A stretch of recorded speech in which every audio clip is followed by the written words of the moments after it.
তো এই হচ্ছে পরিণাম কার? যে ব্যক্তি ইসলামে আসার পরে মুরতাদ হয়ে যাবে তার শাস্তি এইরকমই, যে কোরআন মুখস্থ করবে তারপরে বেআমল হয়ে যাবে, যে মাদ্রাসা পড়বে তারপরে পাপী হয়ে যাবে, বেঈমান আত্মসাৎ হয়ে যাবে, নারী ফিতনায় পড়ে যাবে, পাপে ডুবে যাবে, তারা সতর্ক সাবধান।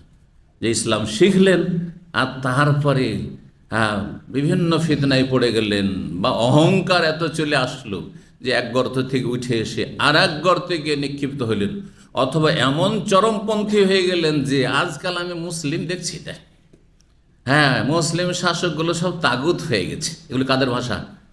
এগুলি হচ্ছে খারেজিদের ভাষা। খারেজি দুই রকম, অস্ত্র ধারণ করা খারেজি, যে অস্ত্র ধরে হয়তো তারা নাশকতামূলক কাজ করছে, আর আর খারেজি হচ্ছে কথার দ্বারা বিভিন্ন রকমের লিখনি তাদের, এবং এই সোশ্যাল মিডিয়াকে ব্যবহার করে তারা জঙ্গিবাদ ছড়াচ্ছে এবং মানুষের মাঝে ফিতনা ফাসাদ সৃষ্টি করছে। চরমপন্থা।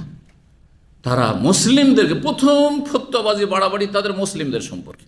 মুসলিম শাসকরা হচ্ছে অসৎ, আর ওলামারা হচ্ছে সব এরা ভীতু, আর এরা হচ্ছে কাপুরুষ, এরা হচ্ছে বিলাসী, এরা জেহাদ করতে চায় না, হ্যাঁ কোরবানি দিতে চায় না, এরা মানুষকে কেন জেহাদের কথা বলছেন না?